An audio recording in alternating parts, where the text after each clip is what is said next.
अगर आप कोर्ट कचहरी या अदालत के कानूनी मामलों में उलझे हुए हैं तो आपके लिए ये जानकारी बहुत कारगर साबित होने वाली है, क्योंकि आप इसे जानकर अपने मामलों को चंद मिनटों में हल कर सकते हैं। राजस्थान राज्य विधिक सेवा प्राधिकरण जयपुर के निर्देशानुसार एवं कोटा जिला सेशन न्यायाधीश एवं जिला विधिक सेवा प्राधिकरण के अध्यक्ष आरपी सोनी के निर्देशन में राष्ट्रीय लोक अदालत का आयोजन जिला मुख्यालय कोटा पर संबंधित न्यायालय एवं एडीआर सेंटर में किया गया। इस मौके पर जिला विधिक सेवा प्राधिकरण के सचिव और अतिरिक्त जिला न्यायाधीश प्रवीण कुमार वर्मा से लोक अदालत के विषयों पर खास बातचीत भी हुई। देखिए खास रिपोर्ट। कोटा में आयोजित राष्ट्रीय लोक अदालत में सभी प्रकार के राजीनामा योग्य हजारों लंबित मामले प्री लिटिगेशन की मामले सुनवाई हेतु आए, जिसमें राजस्व विभाग, उपभोक्ता विभाग, अन्य अधिकारी, आयोग मंच, अथॉरिटी आयुक्त अधिकारियों के क्षेत्राधिकार से संबंधित प्रकरण, शमनी दंडिक अपराध, चेक अनादरण के मामले, बैंक वसूली मामले, मोटर दुर्घटना मामले, MACT मामले, पारिवारिक विवाद, श्रम विवाद, भूमि अधिग्रहण मामले, बिजली पानी व BSNL के बिल के राजीनामा योग्य मामले, मजदूरी भत्ते और पेंशन भत्तों से संबंधित सेवा मामले, किराया सुखाधिकार निषेधाज्ञा एवं निर्दिष्ट पालना दावों से संबंधित सिविल दावे निस्तारित हेतु रखे गए। लोक अदालत की सभी बेंचों के अध्यक्ष और सदस्यों द्वारा पूर्ण सक्रियता उत्साह से अपना योगदान देकर प्रकरणों के निस्तारण में सहयोग किया। आगे देखिए सूचना इंडिया से कोटा ब्यूरो चीफ सेवा पटेल की अतिरिक्त जिला जज एवं जिला विधिक सेवा प्राधिकरण के सचिव प्रवीण कुमार वर्मा से खास बातचीत, स्पेशल कवरेज। नमस्कार, आदाब, स्वागत है आप सभी का सूचना इंडिया न्यूज़ चैनल में। जैसे कि दोस्तों, जिला विधिक सेवा प्राधिकरण द्वारा आज राष्ट्रीय लोक अदालत का आयोजन रखा गया। बिल्कुल दोस्तों, सबसे पहले राष्ट्रीय लोक अदालत गुजरात में रखी गई 1982 में। आसान तरीकों से, पटल के तरीकों से सही स्तर के ऊपर निवारण और निस्तारण निकालने वाली राष्ट्रीय लोक अदालत आम जन के लिए बहुत ही फायदेमंद साबित हो रही है। दोस्तों, हमारे बीच में अतिरिक्त न्यायाधीश मौजूद हैं। आइए सीधा उनसे जुड़ते हैं, प्रवीण कुमार वर्मा जी से, और जानते हैं किस तरह के मामले आज राष्ट्रीय लोक अदालत में और कैसे उनका निस्तारण किया गया। स्वागत है आपका। क्या कहना चाहेंगे, कैसे मामला है, कैसे निस्तारण देखने को मिला आज? माननीय राष्ट्रीय विधिक सेवा प्राधिकरण के आदेश और माननीय राजस्थान राज्य विधिक सेवा प्राधिकरण के आदेशानुसार हमारे जिला विधिक सेवा प्राधिकरण के अध्यक्ष श्रीमान आरपी सोनी साहब के निर्देशानुसार इस वर्ष 2022 की तृतीय राष्ट्रीय लोक अदालत का आयोजन आज किया जा रहा है।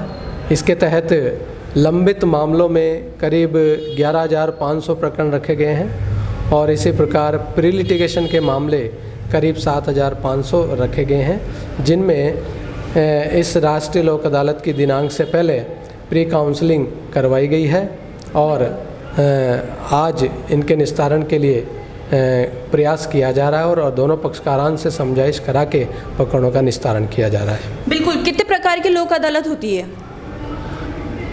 हमारे यहाँ 2 प्रकार की लोक अदालतें होती है। एक तो जो राष्ट्रीय लोक अदालत पूरे भारतवर्ष में चलती है और इसके अलावा हर महीने आखिरी सोमवार को रेगुलर लोक अदालत का आयोजन किया जाता है। बिल्कुल, ई लोक अदालत का कैसा फ़ायदा देखने को मिल रहा है? 15 राज्यों के अंदर केंद्र सरकार ने राष्ट्रीय लोक अदालत को ई लोक अदालत में करा। जैसे आप देख सकते हैं, धार्मिक सांस्कृतिक कार्यक्रम चल रहे हैं भारत के अंदर, तो हाई कोर्ट के अंदर एक्सटेंड कर दी गई है लोक अदालत को, तो यहाँ क्यों नहीं करी गई? बिल्कुल, ई लोक अदालत का भी काफ़ी महत्व है, क्योंकि इससे समय की बचत तो होती है। इसके अलावा जो कि हार्ड कॉपी और जो कागज़ों की जो बर्बादी होती है उससे भी बचा जा सकता है। जहाँ तक माननीय जयपुर उच्च न्यायालय, जोधपुर उच्च न्यायालय में नेशनल लोक अदालत के स्थगित होने का प्रश्न है, वो किसी अपरिहार्य कारणों से स्थगित की गई, लेकिन राजस्थान के सभी जिलों में, जिला न्यायालयों में, अधीनस्थ न्यायालयों में राष्ट्रीय लोक अदालत का आयोजन आज ही किया जा रहा है। बिल्कुल, ग्रामीण क्षेत्र में किस तरह का प्रचार प्रसार किया जा रहा है लोक अदालत? लोक अदालत की जागरूकता के लिए ग्रामीण इलाकों के साथ ही शहरी इलाकों में भी जागरूकता का अभियान चलाया जाता है। इस ऑफिस द्वारा कुछ दिनों के अंतराल से रैली का आयोजन किया जाता है, जिसके तहत राष्ट्रीय लोक अदालत के संबंध में लोगों को जागरूक किया जाता है। बिल्कुल, पक्ष विपक्ष जब आता है राष्ट्रीय लोक अदालत में, तो उनके मामलों का जब निपटारा और निस्तारण कर दिया जाता है, तो किस तरह की संतुष्टि महसूस करते हैं आप खुद के अंदर?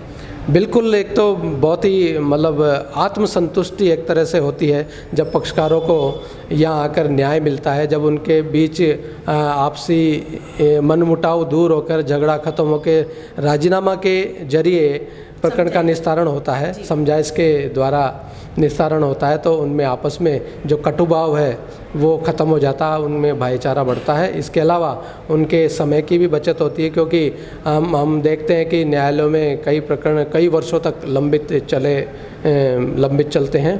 तो इसके अलावा न्यायालय जो फीस है उनको वो भी पक्षकारान को वापस लौटा दी जाती है। बिल्कुल, जिस तरह से आपने कहा प्रकरण जो काफ़ी लंबे टाइम तक चलते हैं, सालों साल चलते हैं, पारिवारिक मामले आज के इस समय में काफ़ी देखे जा रहे हैं, तो ऐसे सीधे लोगों को जोड़ने के लिए राष्ट्रीय लोक अदालत से क्या कहना चाहेंगे आप कि किस तरह से जुड़ें और अपने मामलों को बहुत ही सरल तरीके से निपटारा करें समझाइश के थ्रू?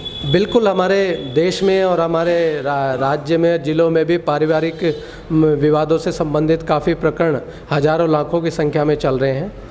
यहाँ पर पारिवारिक न्यायालयों में भी प्री काउंसलिंग का आयोजन किया जाता है, काउंसलर्स नियुक्त किए जाकर उनमें समझाइश की जाती है, तो काफ़ी संख्या में उनके मध्य विवादों का निपटारा होता है। कई बार छोटी मोटी घरेलू बातों को लेकर उनके मध्य पति पत्नी के मध्य झगड़ा हो जाता है, उसको भी इस प्लेटफॉर्म पर आकर न्याय मिलता है, वो आपस में हंसी खुशी जो है आगे अपना जीवन साथ में बिताने की इच्छा जाहिर करते हैं। बिल्कुल, जैसे कि लोक अदालत 1987 में पारित की गई, कितना बदलाव देखते हैं तब से अब तक में आप, और क्या बदलाव होने चाहिए मूलभूत आगे?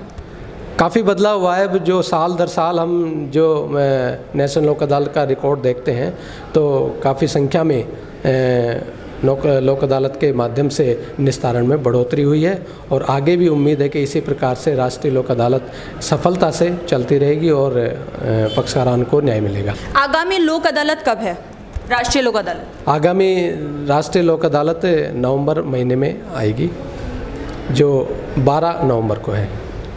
बिल्कुल बिल्कुल दोस्तों, जैसे कि आपने देखा सुना जाना कि किस तरह से राष्ट्रीय लोक अदालत में मामलों का बहुत ही सरल तरीके से निस्तारण और निवारण किया जाता है। अगर आपके भी काफ़ी लंबे समय से कोर्ट में मामले चल रहे हैं तो आप राष्ट्रीय लोक अदालत में आएँ और यहाँ पे अपने मामलों का बहुत ही सरल तरीके से निवारण और निस्तारण समझाइश के थ्रू करवा सकते हैं। बिल्कुल दोस्तों, आप हमारे माध्यम से जुड़े रहिए। मैं ज़ेबा पटेल स्पेशल रिपोर्ट के साथ, धन्यवाद। इस तरह का मामला था, क्या लेकर आए आप?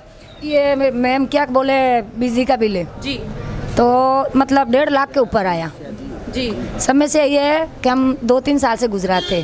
क्या आपकी समस्या का समाधान हुआ आज राष्ट्रीय लोक अदालत में? हाँ, वो कह रहे कि 1,10,000 रुपये जमा करवाना। बिल्कुल, कितने का बिल था? 1.5 लाख के ऊपर। और कितना जमा कराने की? नहीं कराया, 15 दिन बाद करवाऊंगी, 10,000 और महीने 5,000 किस्त। बिल्कुल। क्या संतुष्ट हैं आप? ये जितना बिल कराया है अभी आज लोक अदालत के अंदर आपका बिजली का? अभी कुछ भी नहीं कराया, 15 दिन बाद करवाऊंगी जी। हाँ। क्या लाभ मिला आपको राष्ट्रीय लोक अदालत से आज? अब क्या मिला, देखो ये कुछ तो माफ हुए जी, कुछ तो माफ हुए। बिल्कुल, जैसे कि राष्ट्रीय लोक अदालत की आपको सूचना कहाँ से मिली और कैसे पहुँची आज आप यहाँ तक? वहाँ बिजली ऑफिस में गए थे जी। बिजली ऑफिस में बोला काम ये केस लोक अदालत में चल गया, हमारे हाथ में कुछ नहीं जी। बस। बिल्कुल, आपके मोबाइल पे कोई मैसेज आता है? आता है पर राष्ट्रीय लोक अदालत का? पढ़ी लिखी नहीं है सर।